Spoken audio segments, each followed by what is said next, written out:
Okay, we're back in session. Thank you for your patience. The next item is the consent calendar. The following consent calendar items are expected to be routine and non-controversial. They may be acted upon by the board at one time without discussion. Any board member, staff member, or interested person may request an item be removed from the consent calendar for discussion and consideration. I have requests from staff or from the board to pull items C3, C15, C16, and requests from the public to remove or pull item C11. So that's 3, 11, 15, and 16. Chair Modi, I'll move approval on the remainder of consent. It's been moved and seconded. Any discussion? Or I guess there's no. Anybody all in favor? Aye. Opposed? Motion carries. No, I think it got changed. So, first item C3 is the claims list. Good morning. Connie Regnell, Auditor Controller, and I'll be willing to answer any questions. Thank you, Ms. Rignell. The reason I pulled this was for the first item listed under jail, Sierra Medical Services, inmate medical transport. The amount of the transport, well, I think everybody who sees it finds it extraordinary, $5,592, but that's not my reason for pulling it. And this is probably more of a question for the sheriff than for you, so we'll let you off the hook here. My reason for pulling it is I've made mention in the past, and we also covered this just a few seconds ago with our AB 109 report. One of the unknown factors in dealing with all of those releases from the state system is that not only do we have to cover the challenges of finding jail space for them and monitoring and retraining and all the services that were just mentioned, the big unknown that I'm afraid of, and we mentioned it before, is the possibility for medical expenses. A single patient could cost this county $1 million. Where would that come from? I've mentioned in the past that as we go forward with AB 109 financing, that we not only need to take into account the actual cost of housing, but we need to take into consideration the cost of medical expenses, and we need to continue to address that with the state of California. So, Sheriff, I pulled this because this offers an opportunity to discuss that and to bring some attention to it. Maybe you can add a little bit more to it. Thank you. Good morning, Supervisor Baugh. Yes, that is a very good point to make, especially with the update of AB 109 that we just had. This particular bill was a medical transport, not a transport by ambulance, but a transport from Lassen County to Shasta County here. The inmate was a 109 inmate, sentenced to 6 years county jail for drug-related charges, and as part of the out-of-custody, out-of-county contracts that we had, he was incarcerated in Lassen County. He needed medical attention and then was transported to a hospital in Lassen County there. He remained there for a few days for treatment, and then we worked at getting him returned to Shasta County here, so he would come under the coverage of our jail contract with California Forensic Medical Group, or referred to as CFMG. He did need to remain in a hospital here locally for a few more days until he was returned to custody. What you're seeing there is just the cost for transportation to Shasta County. That does not include the hospitalization bills of Lassen County and here in Shasta County as well for him. And Sheriff, I know that we've had a little bit of discussion in this area, but the finances coming from the state, is there a danger that they're not really going to cover possible medical expenses in terms of what it may actually be for specific cases? Yes, you're exactly right. One of the concerns we have, we're in the final stages of working on a contract for CDCR for our fire camp beds. And while the inmates may be on a fire line, they're covered by workers' comp there, but when they are in the camp specifically, they are not covered, and those medical expenses, if an inmate became injured or in need of medical care for other reasons, that would be at the expense of the county. Thank you, Chair, for allowing the opportunity to bring a little additional light to it. I have no objection to the payment itself. We are legitimately on the hook for the money. I'm going to move approval for the payment. Thank you. Been moved in second. Any other discussion? I have one question for you, Sheriff. Sorry. Did I hear you say that they were not transported by ambulance? It was not a ambulance or a life support unit, but it's a medical transport like a van, and we were unable, due to his medical needs, we were unable to transport like in a jail van. But it is considered a medical transport. Great, thank you. Okay. Any other discussion? It's been moved and seconded to approve this item. All in favor, please say aye. Aye. Opposed? Motion carries. Thank you. Next item is going to be C11. This is appoint a member to the Public Health Advisory Board. Good morning, Chairman Modi, members of the board. Terry Fields Hostler, Branch Director for Public Health, Health and Human Services Agency. Before you have a recommendation to replace a FAB member that had to resign earlier this year, Rachel Lewick, who had unanimous support from the Public Health Advisory Board at our meeting last month. And we are thrilled that Rachel is filling an unmet need previously recognized by the FAB, that we wanted more youth involvement in the Public Health Advisory Board. So it was a specific recruitment to look for youth representation because of the public health prevention efforts that public health does. So I'd be glad to answer any questions. Thank you, Ms. Hostler. Charles Alexander, you pulled this item. You'd like to speak to it, please?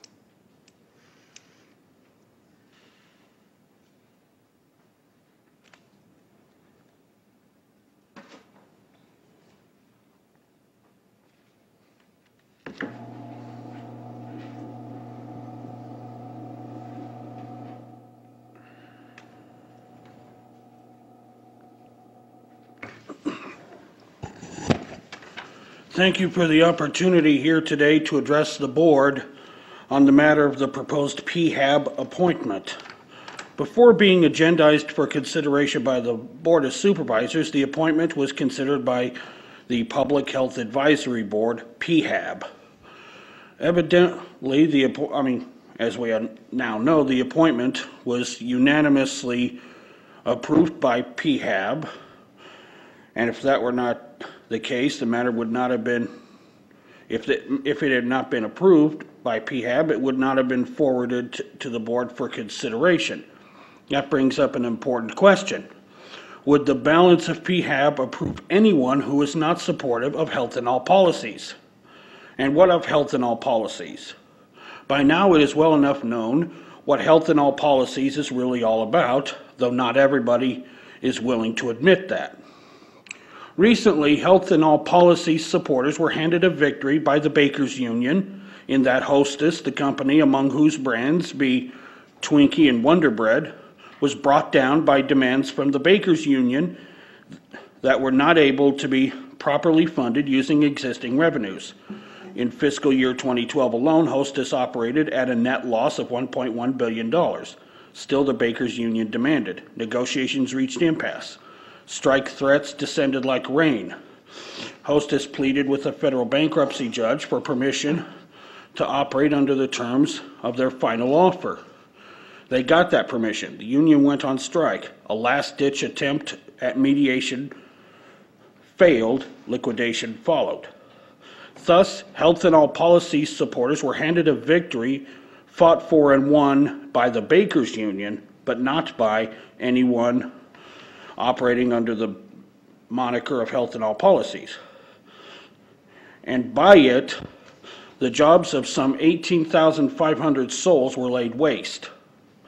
This victory, as I said before, came not at the hands of anyone operating under the moniker of Health in All Policies, but it is certainly consistent with the larger overarching goals of Health in All Policies. Health in all policies, smoking ordinances, fast food curtailments, and the like are only just the beginning. So how does Ms. how do you pronounce it? Leuk? Leuk, or whatever. How does Ms. Luck opine on such things as health in all policies?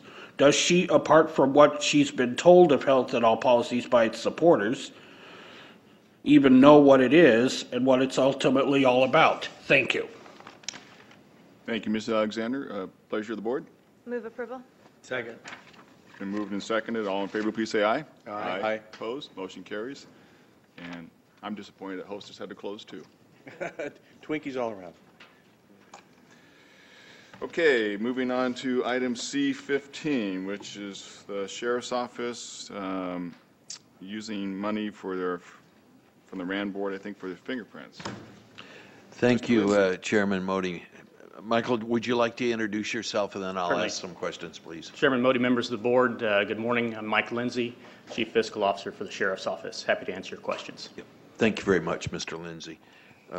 C15, ladies and gentlemen, is a retroactive Second Amendment to the agreement with Gordon Deachman, doing business as Fingerprint USA budget amendment.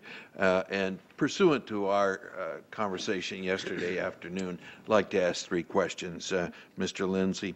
If you look at the discussion, second paragraph under discussion, it says the AFIS project has been progressing at a much slower pace than anticipated, initially in part due to changes in assigned Cogent project staff and a desire by the consultant staff to ensure the best end product of the county, for the county. Now, the staff report contemplates augmenting that contract by $50,000. So I think I'm going to address my first question to County Council. And it's simply this: if the contractor was lethargic in the discharge of his duties due to these assigned changes, why should we in Shasta County augment the contract by $50,000? And that, of course, goes directly to the question, what are the deliverables under the terms of our relationship or our contract with this individual, and what are the timelines?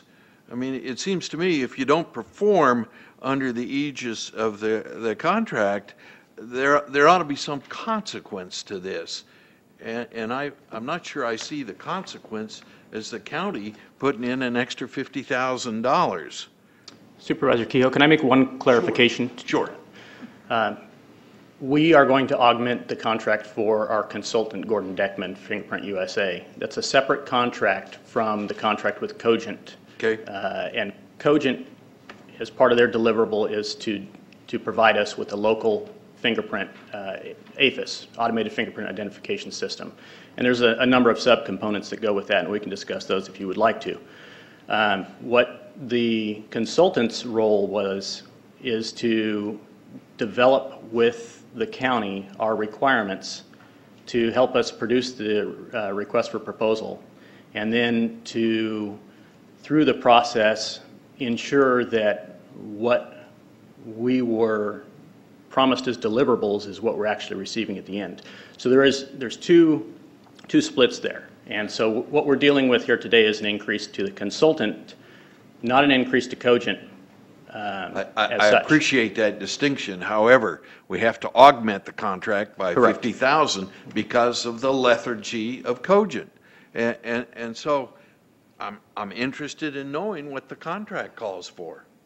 And are there, liquidated damages or penalty clauses if they don't perform? I don't have the Cogent contract here in front of me, so I can't say specifically what it does. We have had conversations with Mr. Lindsay and the sheriff concerning the performance and concerning Cogent. If I recall correctly, and Mr. Lindsay may correct me if I'm mistaken, there are liquidated damages provisions in there for certain issues that are not met in particular time periods and notices. And so far, we have been working in that regard to address those, and Mr. Lindsay may have more information in that regard. But I do know that there are some liquidated damages provisions in the contract with Cogent. That's correct. There are liquidated damages provisions. What we ran into in this particular instance was and this is a shared responsibility early on, realistically, in the sense that we didn't hold Cogent's feet to the fire in the promise of the deliverables And that was based upon assurances that were given to us that, we have this delay, we have a change in project staff. We requested a change in project staff due to a conflict between one of the project managers and our project manager and our consultant. So there's been a number of variables that have prolonged the length of this contract. And up until basically this last summer, we have acquiesced in those delays based upon verbal assurances from Cogent that we're going to get this project going. At that point, when we realized that we're too far along in this project to meet our deadline now, is when our project manager started some significant documentation towards Cogent's responsibility, not just internal documentation of what's going on, but putting Cogent on notice that we expect more from them. Okay. It is my hope, Mr. Cruz, that we will re-energize our examination of the deliverables under the terms of this contract and take the appropriate action if you and Mr. Lindsay believe that is the most prudent course of action to follow. Certainly. We've had many conversations between myself and Mr. Lindsay and the sheriff concerning this matter. The information we've been received so far is that while there have been delays, the contract is moving forward and there have been overall satisfaction. Certainly if the sheriff advises my department or otherwise that there are serious problems with it, we will come back to the board and consider all sorts of potential legal options that we have. Okay. Thank you. Second question, Mr. Lindsay. It's my understanding that the funding for this remote access is garnered from as a consequence of Prop 26, and I may not be putting that adequately. What is our plan to fund this activity in the out years if there are, if we don't comply with 26? Well, we certainly have apprised the RAN board, the Remote Access Network Board, which is a local body that is in statute to govern the activities of fingerprint technology within the county. And we have apprised them of some funding shortfalls, and to kind of borrow a popular term right now, we have our own fiscal cliff coming probably January 1st of 2017, in the sense that there were two funding streams for this. There was vehicle license fees provided through the Department of Motor Vehicles that were collected based upon registered vehicles within Shasta County. And then there's a separate court collections on court fines that go towards fingerprint identification technology.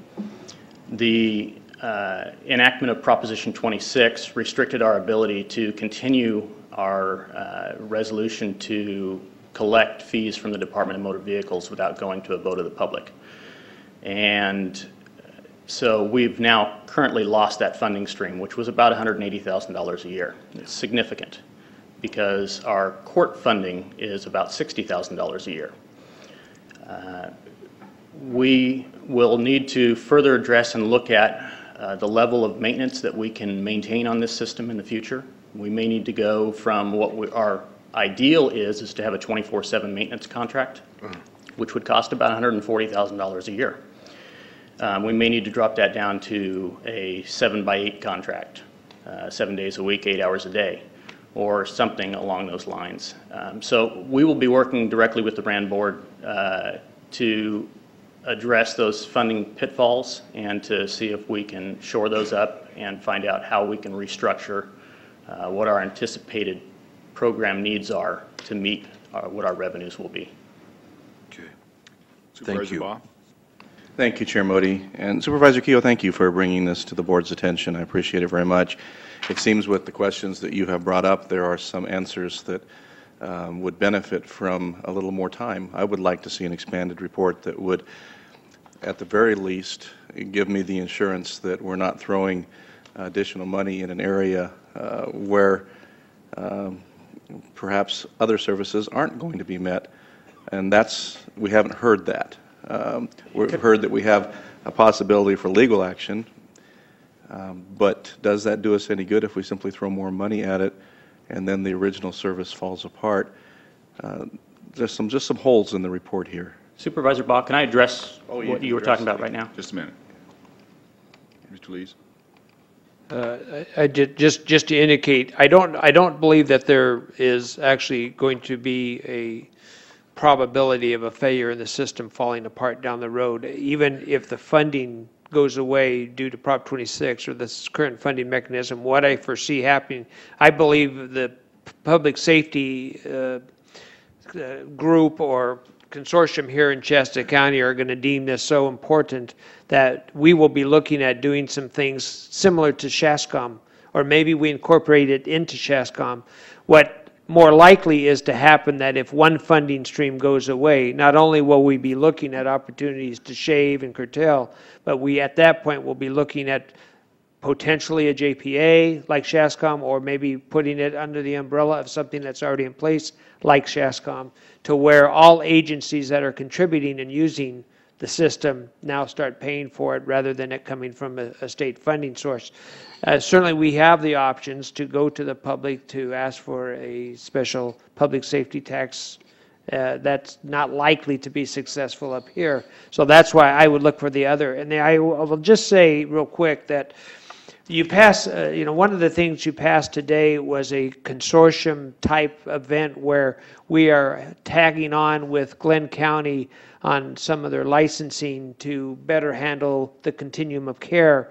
I would look for this same thing to be happening with neighbor counties too, where we might have that same opportunity. Maybe Shasta County takes the lead. We've got a couple years to hammer it out, but I don't think that we're actually throwing away.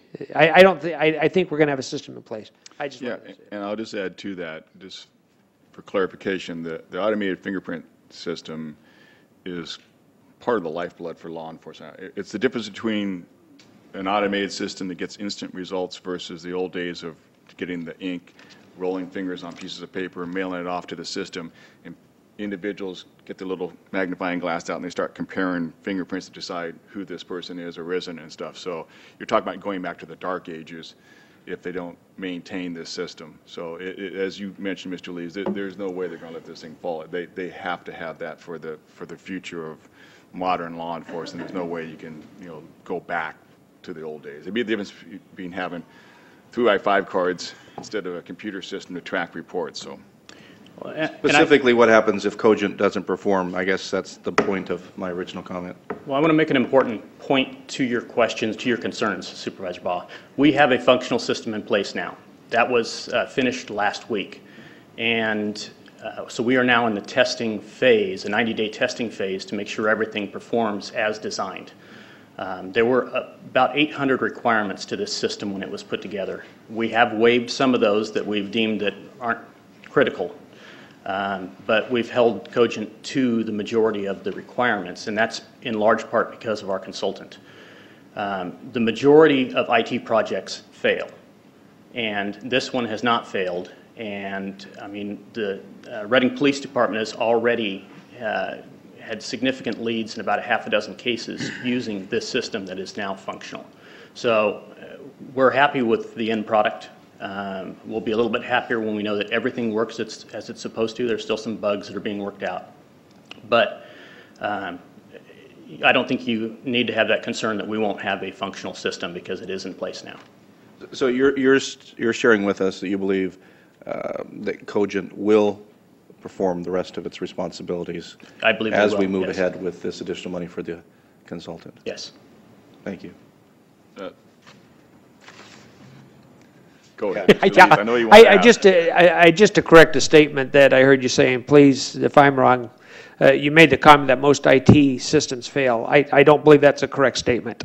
No. And so you don't need to respond. Don't need to Right. respond. I just want to make sure, clarified for the record, that that is not the case. No, what I meant to say was, on average, they carry a high risk of failure. There we go. I would disagree with that also. Yeah. Well, I think you can look. Supervisor Kehoe. Thank you, Chairman He Modi. can't tell you to be quiet. So Mr. Thank Lindsay, you, let me- Larry. Mr. Lees, you've made mention of some sort of vote relative to Prop 26. How would that work? Well, because of Prop 26, any type of fees that we are asking the citizens of our community to be responsible for, we would need to get, we'd need to take that to the voters. So we would have to create a proposition or a ballot initiative, take it to the voters and ask them to support an increase in sales tax for a particular, we could do it for a particular item or a more general item, but it would mean that whether it'd be a cost in the election, of course, and then we would be expecting, depending on whether it's a more general type public safety tax or a specific purpose, it could be a 2/3 vote required, or it might be a simple majority vote required. Well, and just for clarification, this is the fee that currently people pay on their registration of $1 or $2 on their car registration, is it not? A part of it is. Actually, some of it comes from license. There's different funding fees for that. Thank you. Mr. Cruz, you want to comment? Yes, just to clarify a statement from Mr. Lees. It's not every fee is subject to Prop 26. This just happens to be a particular fee that happens to not fall within an exemption to it. And as Mr. Lees otherwise stated, this would be something that would be sent to the vote of the people and would require a 2/3 vote to pass. Okay. Mr. Supervisor Kehoe. I'm going to move approval of the staff recommendation. Thank you. And I'll second. Moved and second. Any other discussion? All in favor, please say aye. Aye. Opposed? Motion carries. Thank you. Thank you. That's fine. Item C16 is from Public Works, a preliminary design study budget amendments. Mr. Minturn. Good morning, Chairman Modi, members of the board. Pat Minturn, Public Works Director. Before you today is another step in the Bernie Library issue. The board will recall the current Bernie Library is about 2,100 square feet, and a proposal has been floated that perhaps another facility would be more appropriate. Back in March, staff came forward with an evaluation based upon the existing Anderson Library, which is about 6,500 square feet, and based upon that general configuration threw out a number of $3.8 million for such a project. Well, there was discussion that perhaps the Anderson Library in its current configuration isn't ideally suited to Bernie, and so what we're looking at is more of a custom design. And so our staff did some looking around and found a study that had been done by a firm in the Midwest, a planning study, and so staff proposed to go through a similar planning study for the Bernie community. And staff asked around, we got an estimate from a local architectural firm, and our best guess was that we're looking at maybe a $40,000 effort. So the board in March approved a $40,000 effort. Subsequently, staff has worked with the folks up in the Bernie area, the FOIL group, and solicited proposals, put together an RFP, went out, and the proposals came back. We got 2 proposals back, both from out-of-the-area firms with a local element, but out-of-the-area firms. Both those were over $40,000 just for the architectural portion. So staff comes back today with a proposal. We've haggled down the preferred alternative, the preferred firm, which is Godfrey, partnered with a local firm, K&K. Kibler. Keebler and Keebler. And proposal for a $60,000 budget with an additional $10,000 contingency, subject to the CEO's oversight. And so that's the proposal today. It's a budget amendment and also implicitly award of the contract to the firm Godfrey's and Keebler. So I'd be happy to answer any questions if you have any at this time. Mr. Kehoe. Thank you, Chairman Modi. By way of background, when we considered the initial allocation of $40,000, I indicated that my preference was to spend a certain amount of that money for public safety vis-a-vis the allocation for this library. And that was my #1 priority. At that time, Sheriff Basenko had indicated what his needs were for the Bernie area. So to start with, and then I have a follow-up question for you and a question for Mr. Lees. To start with, I'd like to invite Mr. Basenko to come down and refresh our memory as to what those needs are in the Bernie area.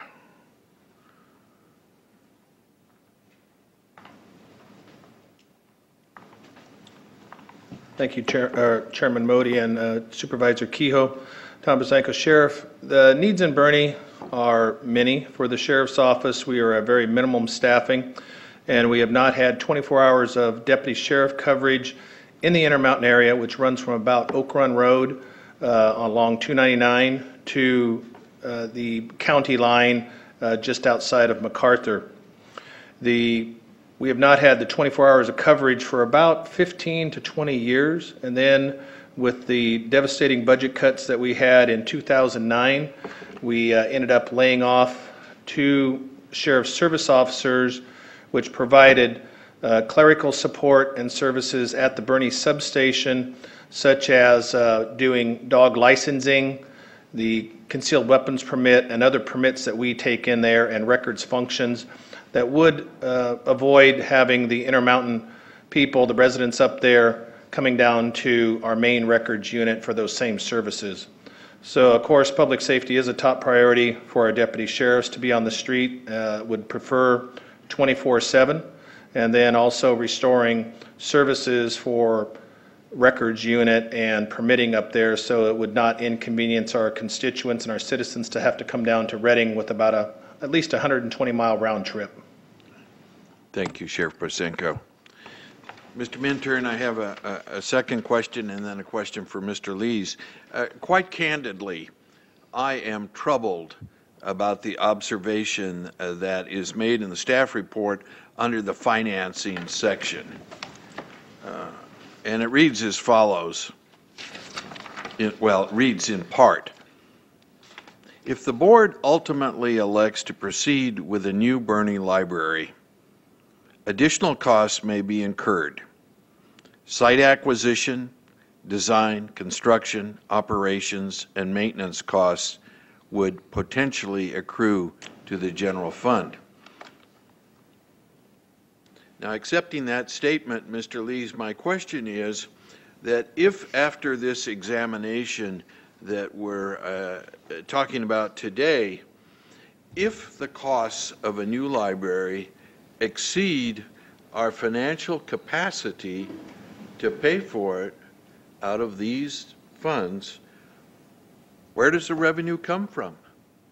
Well, there has been no additional designated revenue, and to be very clear, right now we're talking about the community benefit fund, which we have $800,000 to $1 million in there. Recognize we've already given $100,000 or granted $100,000 to the Bernie Chamber. So we have not designated additional dollars beyond that original community benefit fund. And I want to be clear, we haven't really designated the community benefit fund. We said, we would certainly consider that, a portion of that, to be used for the library, but we haven't really ever designated how much of that remaining community benefit fund would be used for the library. So I want to just be clear on that. So now let's say that this, let's go back a ways, and where we had Mr. Minturn made a very general high-level projection of what something like this would typically cost. So again, this, I would not hold him to this, but at that point we're talking about something of the size that they were looking at, 5,000 square feet. We're talking about something that would cost somewhere around $3.5 to $3.8 million. There was some concern about the what the real cost would be, and that's why this board majority wanted to go forward in at least doing a study to determine exactly what would it cost, what would we have to do, and find out exactly by an expert exactly everything that would be entailed in a new library. With that will still be a good report, and we'll be able to utilize that. Let's say 2 more projects come in and we have additional community fund money that we want to consider. That report will still be valid, and we'll be able to use that whether or not we go forward at this particular time on building a brand new library once this report is complete. I don't want to be doomsday to say that, we're not going to build a new library. That's not the point at all, but there's nothing for me, if we go back to facilities management, public works, and Mr. Mintern's expertise, he's been pretty close in his estimates on all the projects that we have gone through here, and we're talking about tens of millions of dollars worth of projects. There's nothing to indicate to me that 3.8 million is going to be far off. And because of that, I do not see, and more specifically the answer to your question, I do not see the dollars being there unless there's a significant partnership with that community and they have the ability to fundraise a good portion of it. I don't see the dollars there at this time to do that, to complete the project. Just for clarification, the figure you're throwing around was based on the larger library that was Alec Anderson. At one point, they brought forward a smaller remodel project, and your estimate, I believe, on that one was 2.5, 2.8 million. So there's been a number of different projects that have been floated around a little bit with different numbers. So it's still more than the fund. We know that. That's just clarification. Just that I'm not suggesting I don't know if we're going to suggest in the end that they build a $3.8 million library. Right. That's what the study's going to tell us, I think. And just, I did notice in today's article that was written, and I'm sure it's 100% correct, I did notice the statement in there that also being considered, if I read it right, the remodel of the existing library. And this is the first, although it's something that we had recommended from staff earlier, I'd never heard that from the Bernie group, and yet I noticed that they had made that comment in the paper today. So I don't know if we're going back to look at that also. I'll have to follow up on that. Okay, I have a couple of requests here. Let's go with Supervisor Haas. Thank you, and thanks for bringing this forward. What is our status with the City of Reading on the management of the libraries? How long does that agreement go for, and what's the chances of it continuing like it is today? We currently, as it relates to the operation of the libraries within Shasta County, we have two contracts. And they are both with the City of Reading. One contract takes into account the Anderson and the Bernie Library, and then the second contract is the Reading, we'll call it the Reading Main for this discussion. Those contracts are in place, and I think we've got another couple years on them right now. There is a tie to both those contracts, whereas, and this was by design actually by Shasta County, if they're tied together so you can't open one without the other. And again, I believe that was good strategy on Shasta County's part to make sure that we tied those together to make sure that we have a good, coherent, complete Shasta County library system. But we're probably a couple years into that. Certainly at any point the city or the county could ask to have those opened. True. Supervisor Baugh. Thank you, Chair Modi. Everybody likes libraries, don't they? The question has always been whether we have the ability financially to actually build a library. It almost sounds, from this report, and I'm not trying to put words in your mouth, Mr. Lees, and I know that's hard to do, so I'll try to avoid it. It almost sounds as if the outcome of this money will be to clarify that we can't afford to build the library. We expect the price to come in beyond our means. And in effect, we're being asked to spend additional money to clarify the fact that we can't afford to build a library. Now, I know that hasn't been said out loud. I'm just saying it out loud. And Supervisor Kehoe, if you remove the emotion from it, you bring a great, non-emotional premise that public safety, and again, I don't want to put words in your mouth, but I hear you saying that public safety is perhaps the highest and best use of those limited resources. So we perhaps continue down this road of a study that ends up on a shelf. We confirm that we don't have, just reduced it to $2 million, the money still to build the library. We could make an immediate impact on the citizens of the Intermountain area by additionally staffing the sheriff's office. I think there's some logic and some consideration due there. Just tossing it out there. Well, I think I I think I disagree with that statement. I don't think this is a way of saying no. I think the whole issue from the very beginning has been the citizens in Bernie want a library, but the number that's been kicked around has been very inconsistent over the years. They thought, we could just go and buy a building for $300,000, do $200,000 of remodeling, and we'd be done. And as you know, Mr. Minturn, and as you're going to have been explained to us, that's just not going to happen. And I think the purpose of the study is to find out just what those costs are, rather than and get a more concrete answer that they can wrap their arms around. They're not willing to accept at this point Mr. Minturn's estimates. They want to see, I think, more concrete numbers. And the thing I think I would throw into this thing, and for this board, it has very consistently said over 3 or 4 years, public safety is our #1 priority. And I think we all agree with that. We all support that. We support the sheriff. But the thing I would throw out is what we think the #1 priority is not necessarily what the people of Bernie want. And just because we say they want public safety doesn't mean that's what they want. And they have come before us with a whole list of signatures, because I asked them, I challenged them to do that, and they brought that forward saying, no, we want to have more discussion on the possibility of a better library.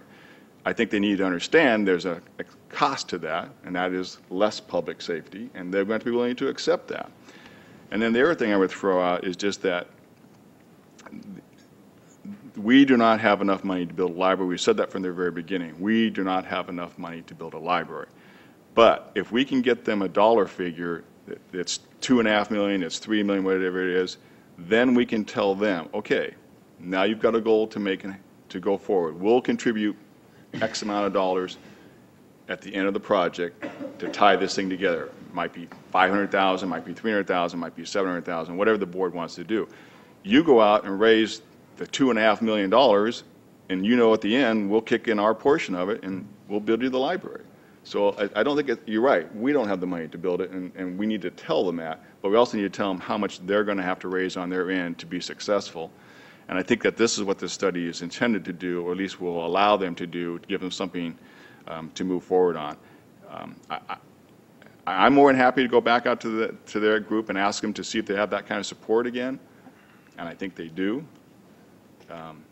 and let them know that there's a trade-off from public safety if that's where they want to go with this thing. Supervisor Haas. Well, I've definitely committed myself to this project to this point, and I'm not going to renege on that now. I don't think that's a good idea. So we need to know what that number is and challenge them. They may find somebody that's willing to put up quite a lot of that money. That happens once in a while, and so I think we need to go take this next step. Other comments, discussion? Then, Mr. Keogh. Thank you, Chairman Modi. I think there's some valid points made this morning, but attendant to the concept of partnership, let me throw out this idea. In the first paragraph of the staff report under discussion, it reads as follows. FOIL President Kathy Coleman discussed library needs and funding. Ms. Coleman related that FOIL has raised approximately $75,000. Well, under the aegis of partnership, how about using $30,000 of that $75,000 to fund this suggestion?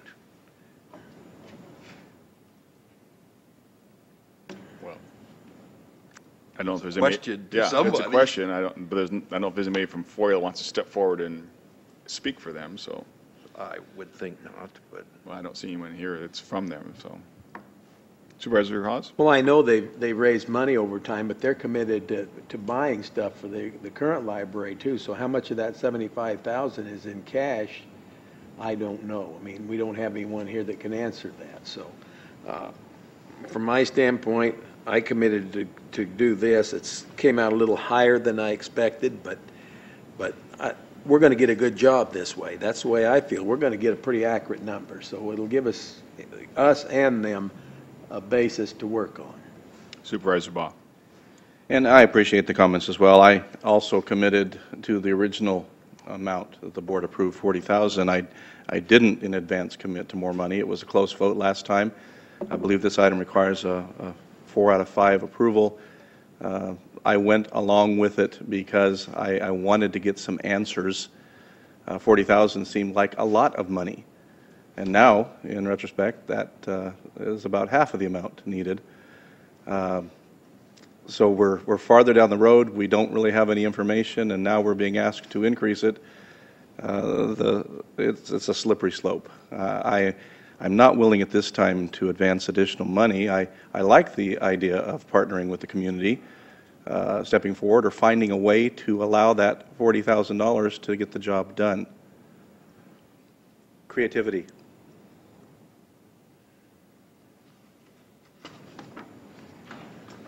Well, I'm going to move approval of the staff recommendation, see where this goes. I'll second.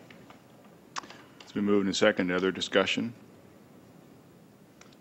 Well, under discussion, I have not vacated my position from the March 13th, 2012 meeting. In my mind, first priority is public safety. Okay, well, I just think it sends, I think it sends a poor message to the Bernie community, quite frankly. They've been very supportive of this. They've worked very hard on this for a number of years. I recognize it's additional money, but it's in order to get the answers that they need to move forward. The whole thing was it's the community benefit fund for the Bernie area, and again, I understand the public's, and it's not like we're spending all the money that there couldn't be chances for public safety, but I just think that I'm disappointed. Mr. Lees? Just one comment under discussion. We certainly, since it was raised here, part of the action that can be taken today or maybe even by consensus, if Ruben doesn't kick me, is that certainly we could table this issue and direct staff to go back to the Bernie community and entertain the opportunity of coordinating with the funds that they have already raised to see if they want to put some towards this difference that we're going to find to have the initial study put out. And just an option. Thank you. I'm not going to do that. We're going to have a vote. We'll see where it falls, and then if there's just movement in the community, they can come back to us. Any other discussion? Then all in favor, please say aye. Aye. Opposed? No. No. The measure fails for lack of a supermajority. Thank you, Mr. Minter. Thank you.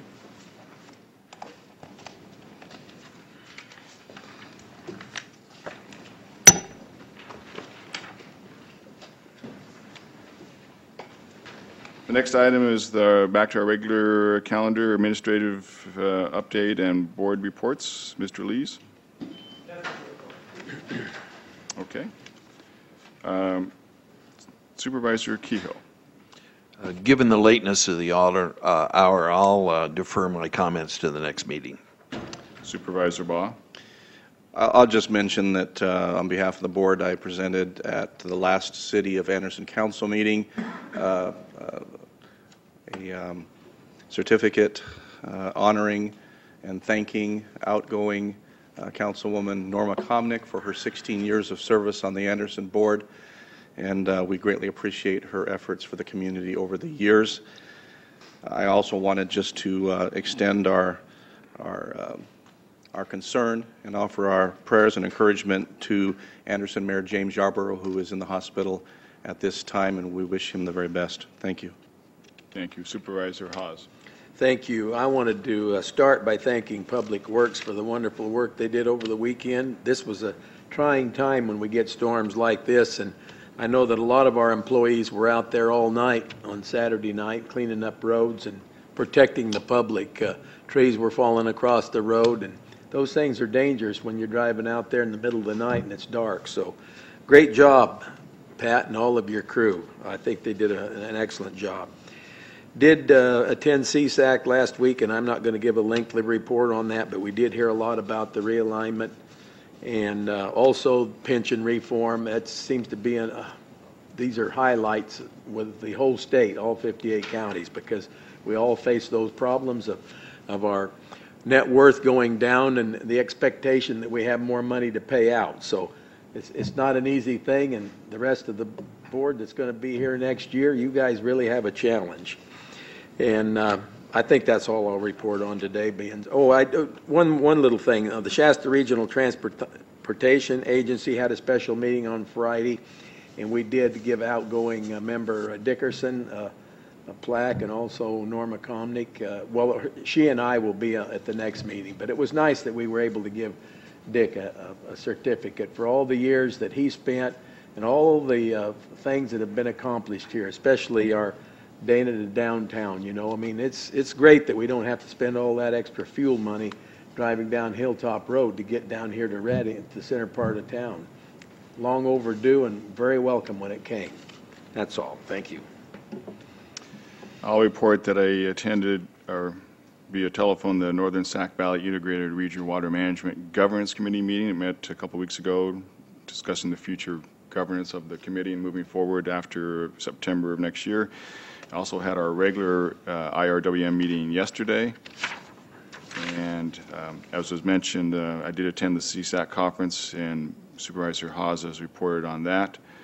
And I also participated in the Northern California Water Association Communication Committee meeting, and it was previously mentioned by Supervisor Haas, along with Supervisor Ball, attended this Shasta Regional Transportation Agency, and he did discuss the issue or the presentation to Dick Dickerson already. So those are my reports. I have two other things to do here. First, the county recognizes employees for the years of service that they have in 5-year increments. And so it's my pleasure to recognize one of our employees who has reached a 10-year expansive time with this agency, and when he's finished visiting with the sheriff. Mr. Lees, I'm talking about you. It's okay. And don't worry, we didn't cut your salary only half while you were not. Yeah. No, it's my pleasure to recognize your accomplishment of 10 years of service with Shasta County, and we have a service pin for you for that. Yeah.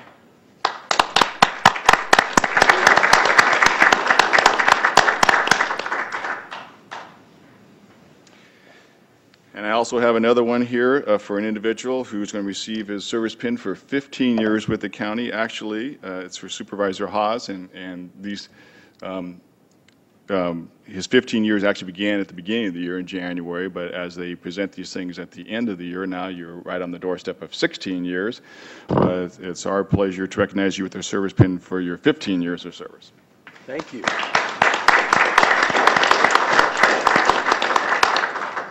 Yours is better than his. Well, those years ran by pretty fast, believe me, and I'll have a few more words to say next week, because that'll be the last meeting in my career here. So thank you all very much. It's been a pleasure, really. Supervisor Hartman, do you have anything under board reports? I'll pass, thank you. Okay, thanks. Then we'll move on to our scheduled hearings. A court challenge action taken by the Board of Supervisors on any project or decision may be limited to only those issues raised during the public hearing or in written correspondence delivered to the Board of Supervisors during or prior to the scheduled public hearing. The item is R7, Housing and Community Action Programs. Dr. Coons, are you first there? Good morning, Chairman Modi, members of the board, Richard Coons, Director of Housing and Community Action Programs. On September 25th of this year, the state of California issued a management memorandum requiring all jurisdictions that have reuse plans that are over 3 years old to revise them. So that's what we're here presenting to the board, and we're asking the board to conduct a public hearing to solicit input concerning the reuse plan. At this point, it's the board's discretion if you'd like to have the public hearing, or I can kind of give you a brief. Can you just give us just a quick synopsis? I mean, you just said the reuse, but obviously it's this part of the CDBG program. Can you just give us a quick synopsis of that? I can. What the reuse plan does is it gives authorization to the county to spend its program income.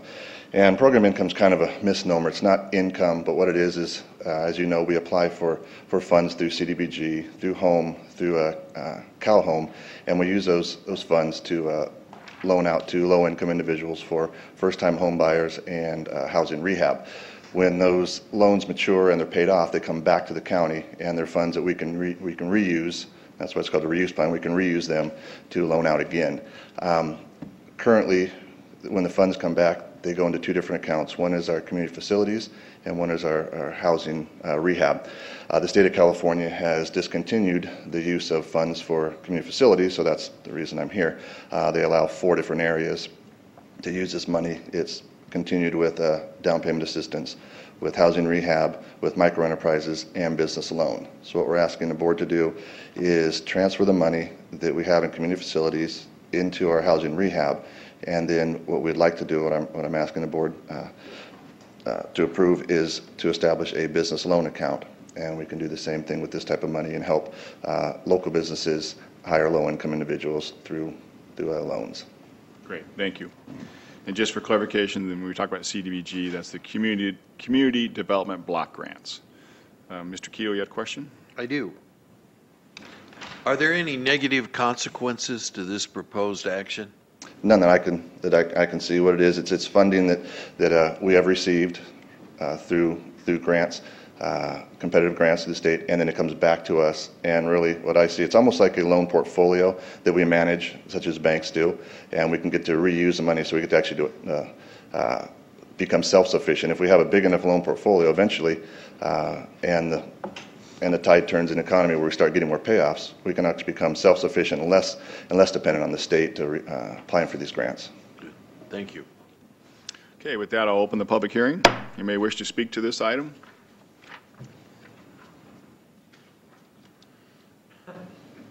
Just in case you were thinking about it. Okay, I'll close the public hearing. Move approval. Second.